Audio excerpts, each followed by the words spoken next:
Welcome to the Valley College Connection, where John Kawai and Scott Wigan, two Valley professors, engage in a conversation about success with educators and students. Each week, they'll sit down with a different guest to find out ways each of us have had to plan, persevere, and overcome to where we are now. The show will also highlight resources and services that are working to make a difference at Valley College. We are joined today by Dr. Cowen, professor in emergency services and program director for EMT in the county of LA. Thank you so much for joining us this afternoon, Dr. Cowen. My pleasure to be here. Thank you for the invitation. Let's start off with some of your background in terms of really what we want to get to is how you got to working at Los Angeles Valley College. But if you could take it further back, let us know what your educational path was like. What type of student were you? How did you get interested in the fields that you're interested in? And as far back as you'd like to go is always good to hear. Well, it will be my pleasure. I'll go back to when I was 10 years old, living in Culver City, playing with my dog Candy out in front. And the ground began shaking. And I knew in a heartbeat and in an instant that a train had struck something. We lived on Berryman Avenue in the city of Culver City. My dad was a police officer for Culver City. And so I started running as fast as I could. Once I secured the dog in the house, I ran down Berryman Avenue, where we lived, all the way to Culver Boulevard as fast as I could go. And I had a stitch in my side. It hurt so bad. But when I got down there, what I expected was exactly what I saw. A car was underneath a train. There were bodies all over the place. I was 10 years old and I was scared to death. I didn't know what to do. I watched everybody screaming out of control. And I said to myself, and I still remember this, and it's been a long time ago, I need to learn the skills to know what to do in an emergency because I don't know what to do and I want my daddy.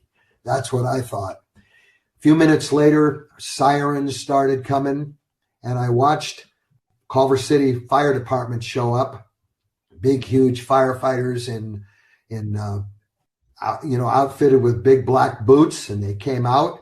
And then a brown ambulance, a City of Los Angeles ambulance, came first. And I was struck by the professionalism at the time. One lady was screaming, and I heard him snap his fingers and say, "Take it easy, lady. We're going to take care of everything, one thing at a time." I felt very calm listening to that. When it was all over and there were people killed, of course, and the coroner came, I stood and watched the whole thing that Saturday morning in 1955. And I walked away wondering how I was going to get to be one of those ambulance guys and have the skills necessary to be calm in a time like that. Little did I know that 8 years later, when I was 18, working my way through college, I would find myself working on an ambulance. And that's exactly what happened. I started at Santa Monica City College, just like Valley College, a 2-year college. And I was living and working in Malibu. That's the only place that an 18-year-old could get a job working on an ambulance in that county area. So I worked for 2 years as an ambulance attendant and driver out in the Malibu area, handling horrific calls, cars off Malibu Canyon Road, Topanga Canyon wrecks, motorcycle crashes. And I got very good at what I did. I was still nervous on those first few calls. I was, shaking and wondered if I would ever really even be able to do this. So as I graduated from Santa Monica College. Let me rewind you just a little bit. Yeah. So what kind of conversation did you have with your father after you talked about the first accident? I guess the other question I have is, why do you think you became a person that when there was danger or when there was a crisis, that you were a person who was naturally inclined to run to it and not away from it? Well, that's interesting. I talked to my father about it, and he said, you can do anything you want. You can go on the fire department. You can be a physician. You can do anything you want, but just, put your mind to it and go for it. And that's what I did. I wanted to be that ambulance driver who was so confident. And the accident itself was quite horrific. And I thought about it for days, literally probably weeks. I thought about the accident and what I would have done if I would have known what to do. Remember, I was 10 years old at the time. So I went, I followed through. I took a first aid course, probably the youngest person ever to take a first aid course at about 11 or 12 years old. And then there was no such thing as CPR then, of course. That didn't come along until much, much later. But I did finish college at Santa Monica College, and I transferred to what was then known as San Fernando Valley State College. A year later, it became California State University at Northridge, where I matriculated through there with a bachelor's degree in speech and communication, and followed that with a master's degree in education with a specialization in counseling and guidance. Having had that at the same time in 1967, I applied to those brown ambulances that I saw, known as the City Receiving Hospital in Los Angeles. You had to be 21, and the day I turned 21, I applied. And it was an elite organization and handled all the emergencies back then under what was known as the Receiving Hospital, Los Angeles Receiving Hospital System. And they were brown ambulances. They were affectionately called brown bombers because they were sleek brown Dodges in those days. And those guys, everyone would say those guys are like doctors. Everyone would say they're like doctors. They're so good. Well, I wanted to be one of them, so I applied. And I don't know how I did it, because I remember going to Hollywood High School and taking the exam with thousands of people, and I scored number 6. How did I do it? I don't know. Maybe it was my education and background. And then I took an interview. And so out of all those people, I was hired. So I went ahead and accepted the job. And it was an 8-hour day shift. I was assigned to the Venice division. They worked out of police stations at the time. So I worked out of Venice police station, and I worked with the old timers who really were like doctors. Unfortunately, when you were a new guy like me, they didn't even talk to you. There was a real pecking order back then. But that's a whole another story. So Al, let me ask this. So when you went to SMCC, what was your license, or what was your degree allowing you to do in comparison to what your CSUN and then your master's allowed you to do? Well, I had a degree in communications, and my goal was to get a bachelor's degree. I didn't even know if I would get a master's degree. And Santa Monica was a launching pad, just like Valley College is. And it's like a springboard where you can spring into anything you want. And I sprung from Santa Monica to Valley College, which changed its name. And then I had a bachelor's and a master's. So what am I going to do with that? Well, I think it was those two reasons that I got the job for the city, because in those days, that was pretty highly educated, and I was able to secure this city job.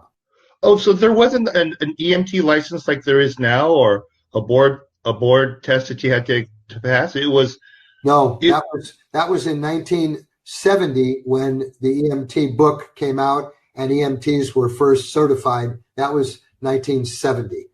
I'm talking about 1967. So it was long. I've really seen. One could argue that I've seen the birth, the adolescence, the growth, and the adulthood of our emergency medical services system in Los Angeles, and for that matter, the country.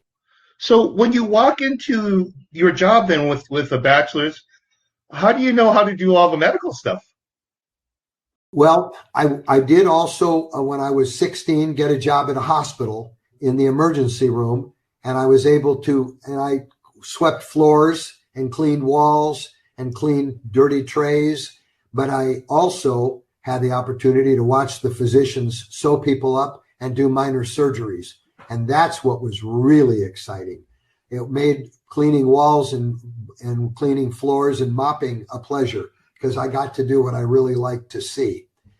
At that point, after working for the city, I went ahead and in 1967 through 70, I worked for the receiving hospital system, and then the system changed and I began working for the Los Angeles Fire Department.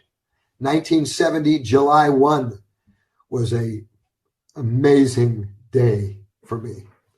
So when I started with the Los Angeles Fire Department and went through their training, they still didn't have any paramedics, actually. They just were fiddling around. Paramedic system really started in Ireland, came to Florida, and around 1969 or 70 began in Los Angeles.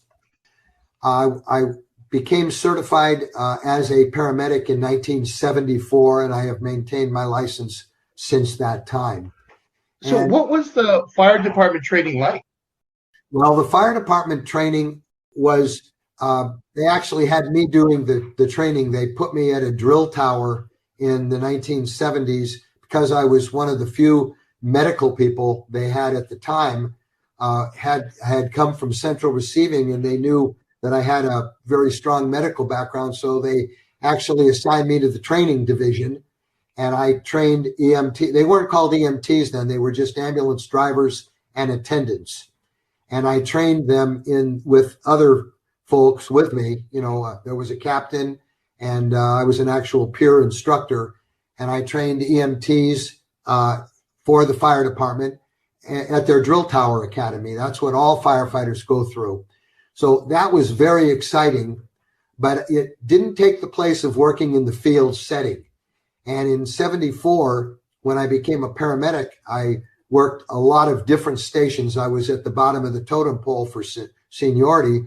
So I went to paramedic training for about 6 or 7 months, then did my internship at Los Angeles County USC Medical Center, and got to deliver a bunch of babies with a gynecologist and an obstetrician standing next to me. Got to, put tubes down people's throats. And it's what I had longed to learn to do. Now I was actually doing it and also teaching it. So I worked on the fire department for 32 years and ended with having every rank in the Emergency Medical Services Bureau, including proudly telling you that I was the paramedic chief for the whole city of Los Angeles for about 12 or 14 years. I was the commander of the Bureau of Emergency Medical Services, in charge of all EMTs and paramedics for the city of Los Angeles. That's my background on the fire department. It was exciting. It was amazing. It was a career that I now help other people get into, and I know the pathway to success. And that's my job at Valley College, is to make people successful. I exist for no other reason at the college but to make people successful. Now, well, let me ask you let me get some detail on each one of these roles, because it's really fascinating. okay. So what was your life as a EMT driver, and how does that change when you became in the fire department, then also as a paramedic, and then in administration? Take me through those sort of transitions that you had to make and what responsibilities you had. Well, it started out with not EMT or paramedic, but ambulance driver and ambulance attendant. Those were the only two classifications. You were a driver or an attendant. I started out as a driver, and I was the youngest person in the history of the city of LA to be promoted to ambulance attendant at the age of 23.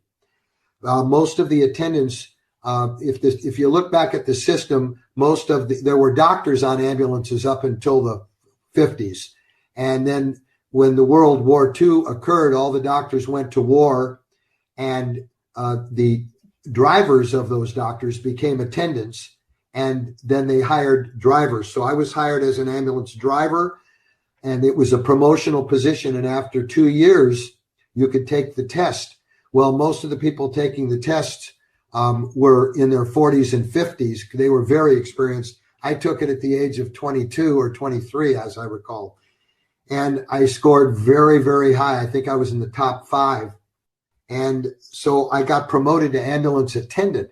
In those days, ambulance attendants were in charge of the ambulance, in charge of the driver, and responsible and full authority over all patients. So that was a big deal for me. I suddenly was the youngest one, and I'll tell you, the older people on the job did not like it.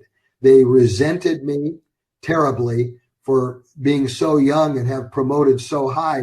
And some of them would drive 80 and 90 miles an hour to scare me. Some would not talk. I mean, it was a tough time to be promoted. You'd think it would be a happy occasion, but it wasn't.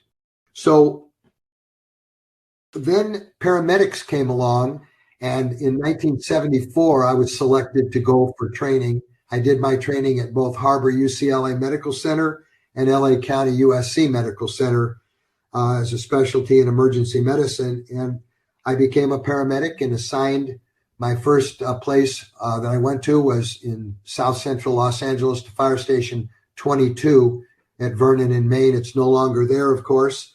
And for about 2 years, I worked there, and I saw the gamut, a myriad of different kinds of calls, traffic accidents, shootings, stabbings, cuttings, suicides, traffic accidents, heart attacks. I mean, there is no end to what plane crashes, everything. So I did that for till 1985, and I promoted in 1985. I mean, the life of a paramedic. You'll soon be reading my book that's coming out next year. Oh, wonderful. Other different story. That'll be called Paramedic Chief: Extraordinary Stories from the Streets of Los Angeles, and it is completed with a publisher. But just to jump back into the subject, being a paramedic is one of the most exciting things I have ever done in my life, and the most dangerous. You're rocketing through traffic, red light and siren, people making left turns in front of you, very dangerous. So you learn to curb that anxiety and you transform it into energy. And then I was promoted to the Assistant Bureau Commander of EMS in 1985. And then when the current paramedic chief left, there were tests given by the city of LA, and I took that test. That's when I was promoted to the chief's position. So I think I was at the right place at the right time, the right reason, and everything just gelled. And for the next 12 years, I was the paramedic chief and set policy and procedures. I was on at least 23 committees that the County of Los Angeles had, multidisciplinary task forces, chair of the California State Firefighters Association, and so many different commission, EMS commission meetings that I attended and was part of, and pre-hospital care policy committees for the county. So I was very, very busy. It took its toll on me, and I retired in 1998 as a deputy chief for the Los Angeles Fire Department, which is just above the fire chief.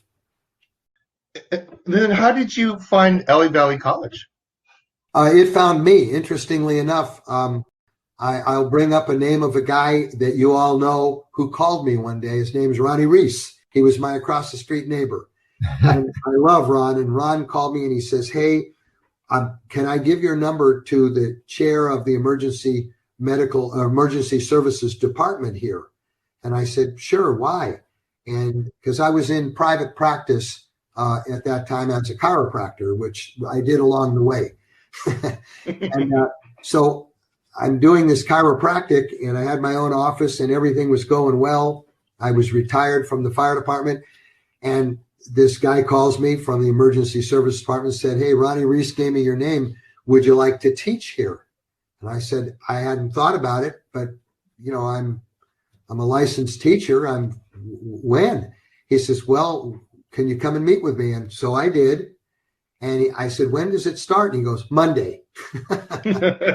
So, that's how I got hired too. A lot of my places. And you know what I'm talking about. Yeah. Well, I didn't know a thing about anything. Little did I know that 2 years later I would be voted in as department chair for the next 15 years. But that's a whole other story.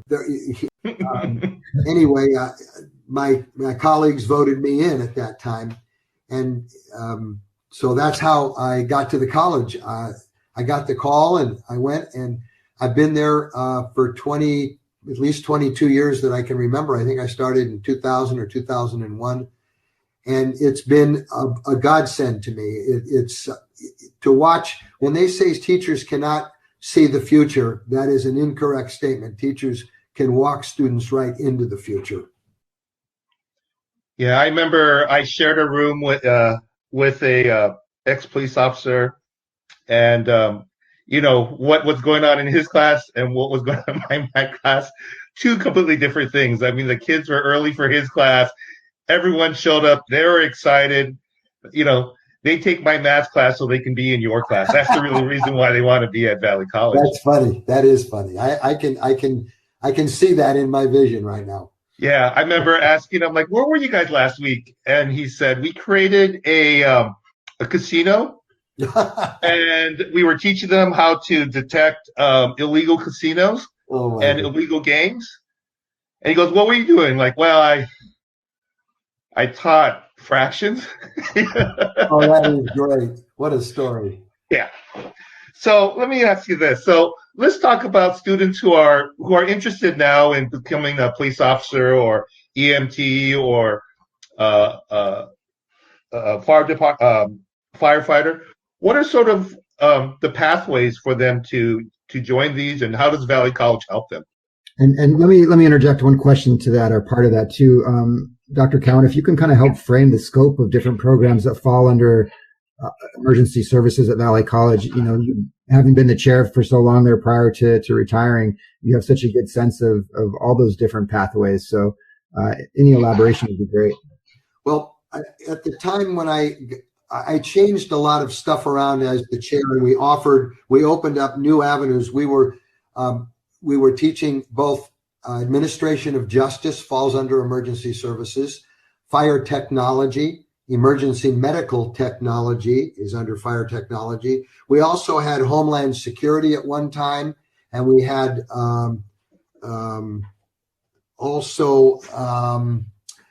parole and probation, which we still offer a course in for those that want to work in the jails, as an example, or parole agents. We offered that. So there was a various elements that we offered. Not only just fire and medical and administration of justice, but others. But now it's pretty much just administration of justice and fire technology. That's due to budget cuts, unfortunately.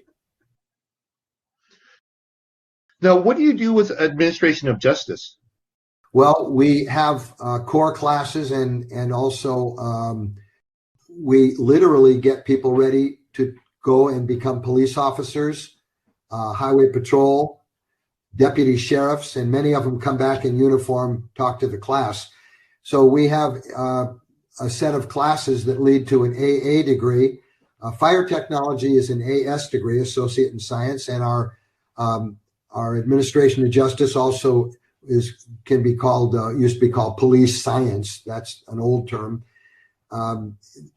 We prepare students to become LAPD officers. We even have a program called a POP program that's being articulated right now that will go into effect this coming fall semester for younger people that are interested in becoming law enforcement officers. So by younger people, what age are you talking about? Well, they can start in high school, start taking courses.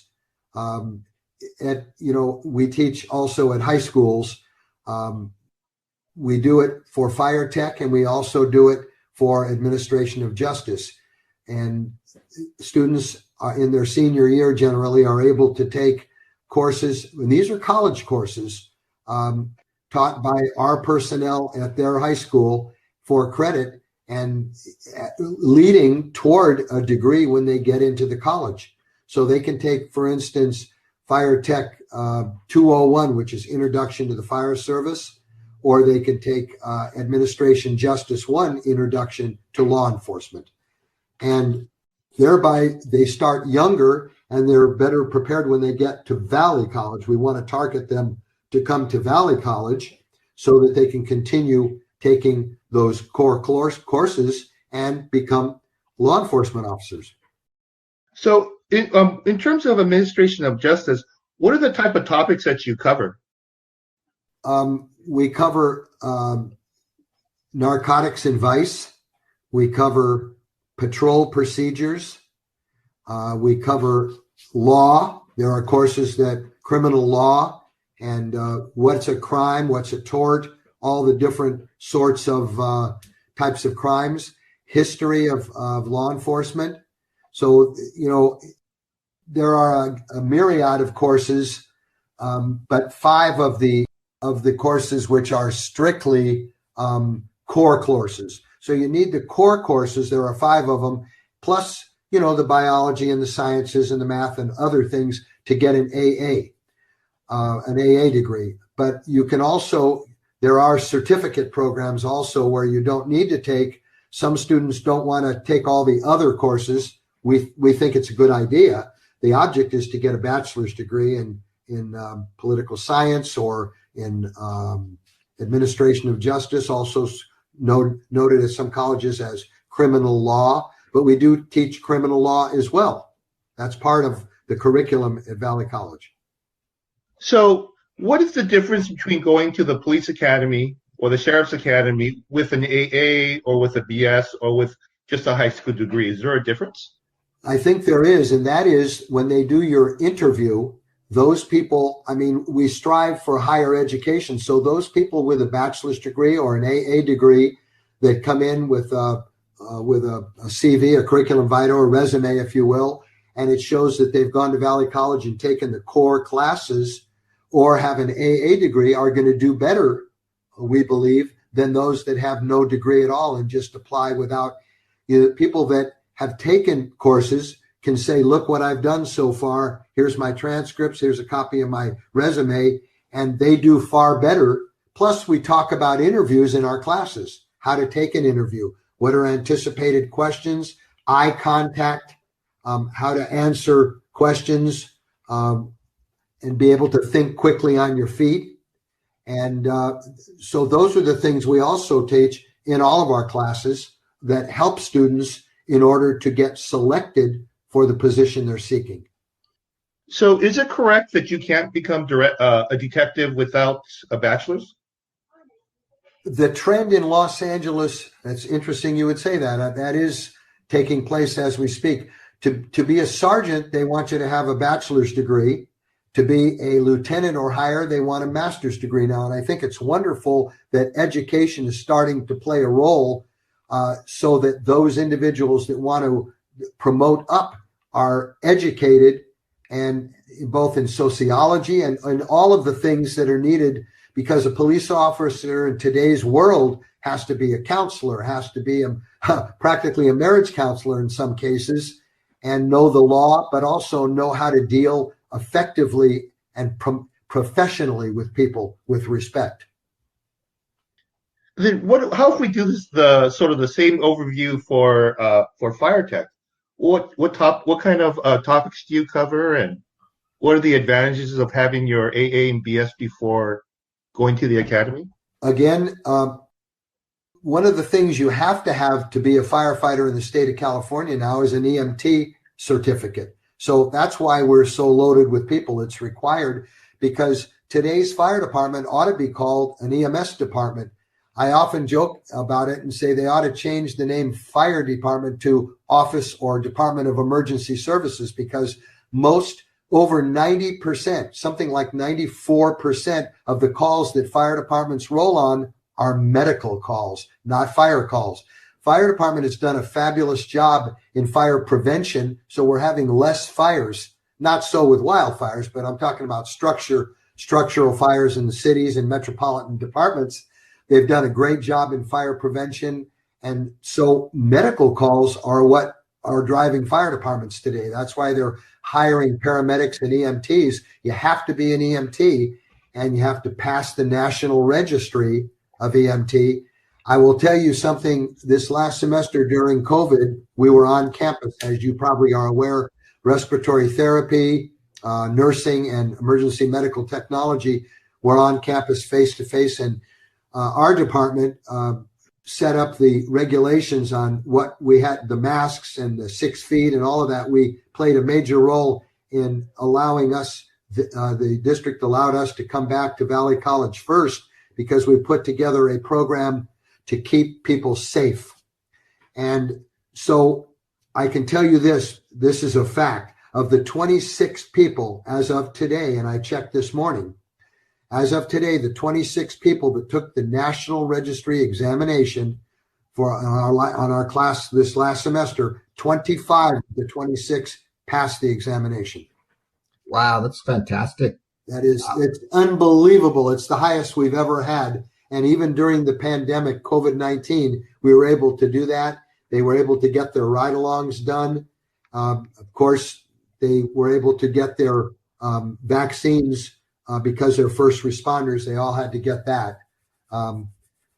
So it's probably the most exciting career anyone will ever find is being an EMT. I always say that it is the one class on campus that after one course of study, which lasts 16 weeks, about 4 months, you can go out and make between $50,000 and $70,000 a year to start working on an ambulance.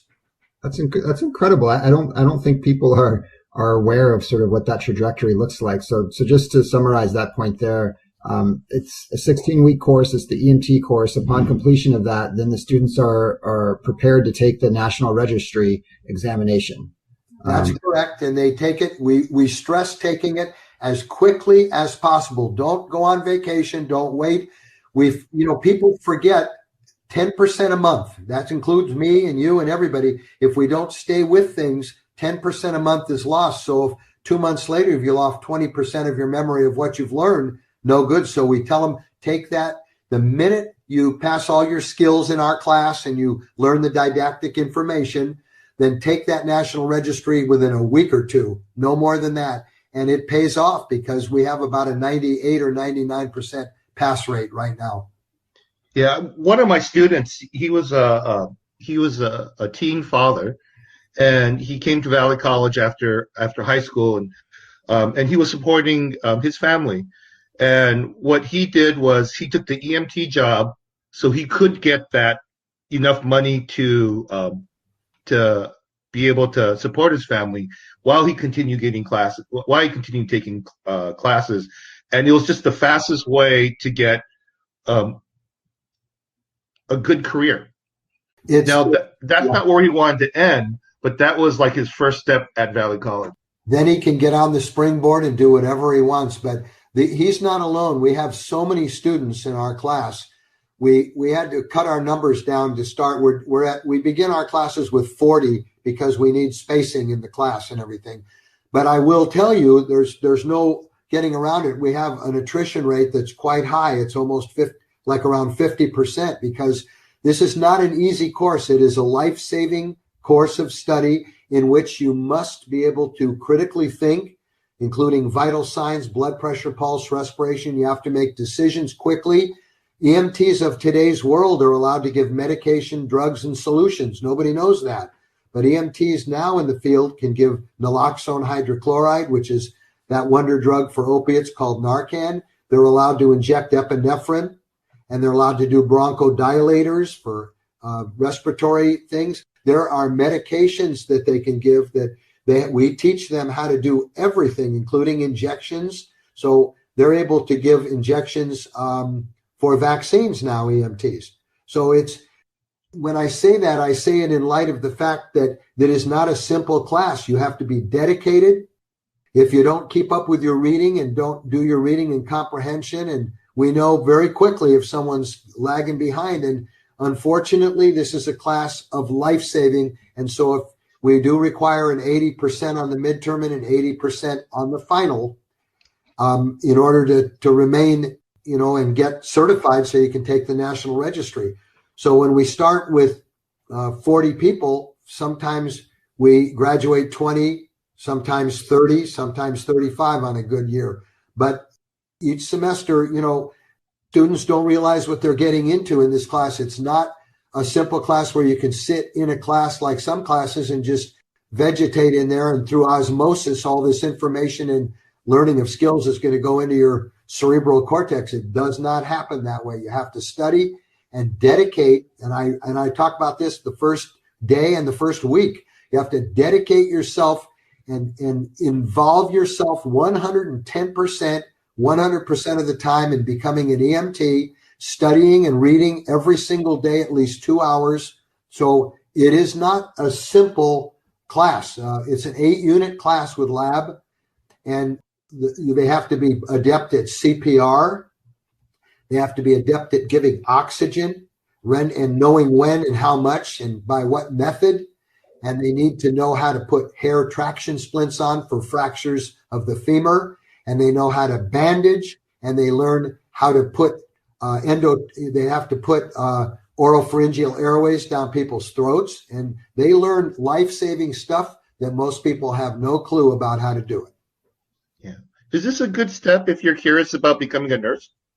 Well, a lot of our students are waiting to get into nursing school, and they apply as an EMT. And I speak to every single student, and they said that the EMT course made nursing school not simple, but much more palatable, and they were much more ready to be prepared to handle it. And in fact, we go over anatomy, physiology, neurology. It's unbelievable. The human body, we go over lifespan development, shock, diabetes, respiratory problems, management of airway, obstructions of the airway, neurological problems, pharmacology. Again, not as simple. There's a lot to do. But those students that are intent on being successful, like I say the first day, we're going to do our part. We're going to present this information. We're going to be there to help you. We're going to spoon feed you if you need it, but you have to do your part. You have to read the chapters, understand, and we discuss them the next day, and then we do skills. So it's not easy, but it is so rewarding. If you could see the faces on the students that come back that are working on ambulances, and they come every semester, they come back in hordes, and they're wearing a uniform and a badge, and they come in all puffed up like a puffer fish. and I always say, talk to the class. You got the floor, and they'll tell their story, and it pumps everybody up so high. They all want to be that person. Sure. So let me change directions a little bit. So in terms of prep for the fire department, what are the ceilings you hit if you don't have an AA or a bachelor's? Well, the first ceiling you hit is you need to have an EMT. So that gets them into our class. And our class will teach the ability to critically think. Because if you can't do it, this is probably not the job for you. It's not, I don't call it a job anyway. I call it a way of life. But the ceilings they will hit is not being able to get an EMT or have poor study habits. I find poor study habits are something that is every department in math, in you name it, zoology, biology. They have to have skills of being able to comprehend reading and comprehension. And if they don't have that, there's a ceiling they're going to bang into right there. The other thing is being on time. They have to show up. You know, some students just don't show up. They'll just take, in our class, if you have 3 absences, that's it. On the 4th absence, the likelihood is, unless it's a really, if someone died in the family or something like that, that's a different issue. But if they just don't show up and they skip a couple quizzes, they're cooked. They're done. And they know that the first day. Our syllabus is very clear. One of the best syllabuses around. I know Lori Nalepa used my syllabus to send out to her whole, whoever's in the department several years ago, because it's such a complete one. It leaves nothing unturned, like most syllabi today. So if someone wanted to join the academy now, what advice would you have for them before they applied, and then once they got in? How should you prepare for just the rigors of being pushed that hard? In our class or on the fire department? For the fire department. Well, they should be physically fit, mentally alert, and resourceful. To be physically fit, you have to be able to, when you go on the fire department, you don't immediately do medical. You have to go through the fire academy, and you have to do ladders and knots and KNOTS, learn how to tie knots. But particularly, you have to be able to be physically fit in lifting things. So women sometimes have upper body strength. So we recommend that they start working out, join a gym, and gain their body strength, because we have some fabulous women on the fire department. Some of them have made it all the way up to deputy chief, which is right under the chief. So women are doing a fabulous job. I remember when there were no women on the fire department when I started in 70, nothing, all men, male dominated.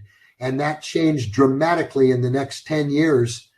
We had our problems on the fire department, restrooms, how do you fix that? Being courtesy at all times. Coming into a male-dominated world was difficult on many women, and they didn't like it, and many of them left the service because of it. But that stuff has been straightened out, and through the efforts of a lot of people, everybody is welcome. If you can do the job and you can build your body strength up, men too, I'm not talking just women. If men have upper body strength, they're going to have problems in the academy. Because they have to be able to lift ladders and things. It's not easy. And then there's the didactic portion. If they think the EMT course is tough, when you get into a fire academy or a police academy for that matter, it is strict business. In fact, in our classes, we operate it, it's not a military operation, but they have to raise their hand and ask questions. There's no discussing things other than what is in class. We're not in there to discuss politics. We're not in there to discuss personal stuff. They can always talk to the instructor on personal stuff quietly alone for security and all that. But students need to follow all of our rules, be respectful of everybody, and dedicate themselves 100% to learning the material. And that's what we're there to help them do. So are firefighter cadets, are they investigated to the same degree that the police academy does? Yes, they have a rigorous background. In fact, I will tell you, EMTs now have a background they have to go through. This has been going on for about 10 years. And on the police department, I used to actually do background investigations. Not personally, but with a team of people. And a lot of people think you can fool a background investigator. Don't believe it. They look not only at social media for people at parties and for drug stuff and everything, but they have a significant background. It used to be that that police department, if you struck one of them while they were doing their duty and responsibilities as an officer, it's a felony. Well, now fire department and EMTs, while doing their job duties and responsibilities, it is now a felony to interfere with them. That's how serious the law got, because EMTs are unarmed and they're there to help people, not to fight anyone. They're there to render emergency medical care to the sick and injured and to take care of whatever needs to be done. And they don't have time for people that want to fight and call them out, and their job's to call the police. And because people sometimes get shot and we have to respond to it. And sometimes the shooter doesn't want that person to be helped. And that has happened all too many times. So Al, let me ask this. So I know one thing is that if you lie or cheat and it's documented, you're out. You're done. So one thing I always tell my students is never cheat in school on anything. Get an F. Don't cheat, because that's what kills you with the military or any of the fire or police academies. But let's say you smoke pot in high school. Okay. Well, it depends. If it's more, usually it's 3 to 5 years. If you smoke pot in high school, everybody smokes pot in today's world. Sometimes I think I'm the only one that doesn't, but I don't smoke at all. So there you go. Any marijuana in the bloodstream, by the way, every private ambulance company will drug test every student we have. And some of those that I wondered about myself got jobs. They came out clean. They said they were clean, and I believed them. But I can tell you that the backgrounds are significant. They're done by the police department most of the time. And the fire department has the police department doing them, and EMTs are done also by the Department of Health Services.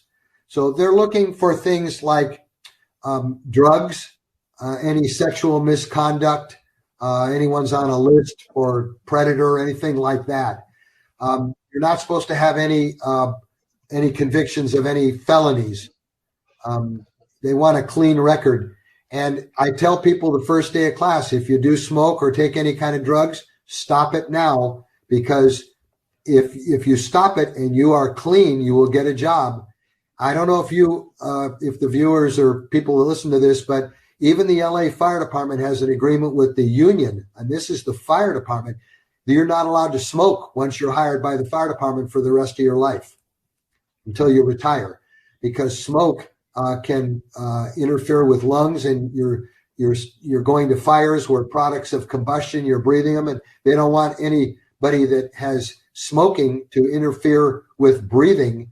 And so they had an agreement with the union that, and the fire in the city agreed, no one can smoke when they're on the fire department.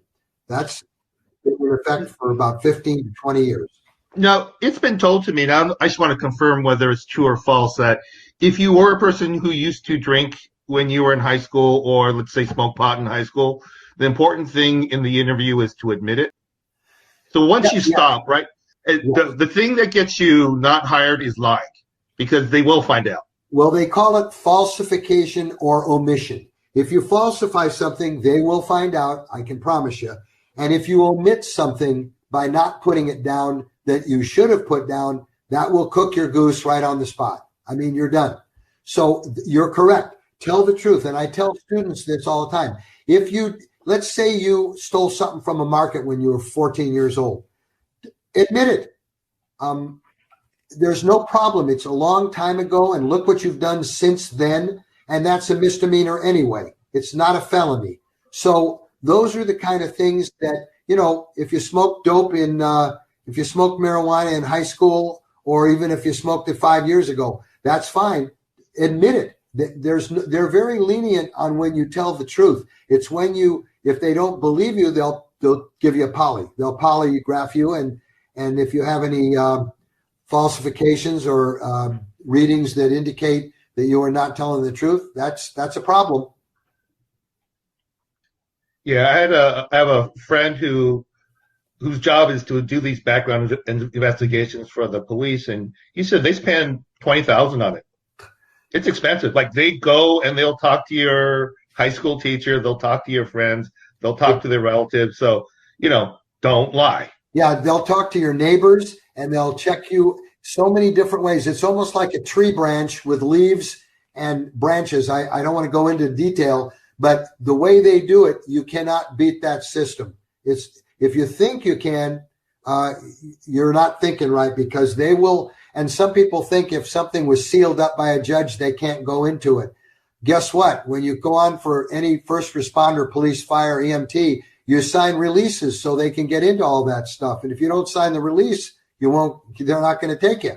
So you sort of give up your rights to stuff that's been done in the past. But as long as you tell the truth, most times you will be fine. The truth is never hurt you in the end. Wow, Al, this has been an amazing story. Yeah. It's just been a wealth of information.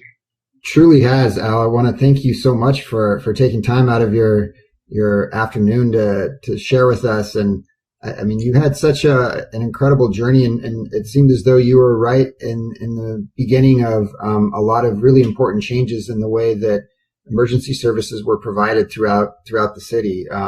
You did note there in passing that you have a book that's coming out.